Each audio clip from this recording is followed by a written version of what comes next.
ಪಾಕ್ ಜಿಂದಾಬಾದ್ ಎಂದವರ ವಿರುದ್ಧ ಕ್ರಮ ಕೈಗೊಳ್ಳದ ವಿಚಾರ ಸರ್ಕಾರದಿಂದ ತುಷ್ಟೀಕರಣ ಅಂತ ಅರುಣ್ ಕುಮಾರ್ ಕಿರಿ ಕೋರ್ಟ್ನಲ್ಲಿ ಹೀಗೆ ವಿಚಾರಣೆ ಮಾಡಿ ಎನ್ನುವುದಕ್ಕೆ ಆಗೋದಿಲ್ಲ ಅಂದ ಪರಮೇಶ್ವರ್. ಫಿಲ್ಮ್ ಫೆಸ್ಟಿವಲ್ನಲ್ಲಿ ಪ್ಯಾಲಿಸ್ತೀನ್ ಸಿನಿಮಾಗಳಿಗೆ ನಿರ್ಬಂಧ. ನಟ ಪ್ರಕಾಶ್ ರಾಜ್, ಶಾಸಕ ರಿಜ್ವಾನ್ ಹರ್ಷಲ್ ವಿರೋಧ. ಇದು ಸಂಕುಚಿತ ಮನೋಭಾವ ಅಂತ ಮಹೇಶ್ ತೆಂಗಿನಕಾಯಿ ಕೌಂಟರ್.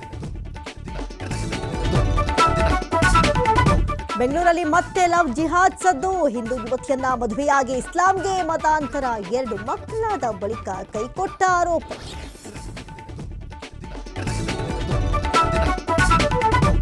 ಹೋಂವರ್ಕ್ ಮಾಡಿಲ್ಲವೆಂದು ಬಾಲಕನಿಗೆ ಹಲ್ಲೆ. ಬಾಸುಂಡೆ ಬರುವ ಹಾಗೆ ಥಳಿಸಿದ ಶಾಲಾ ಶಿಕ್ಷಕಿ. ಬೆಂಗಳೂರಿನ ನಂದಿನಿ ಲೇಔಟ್ ಶಾಲೆಯಲ್ಲಿ ಘಟನೆ.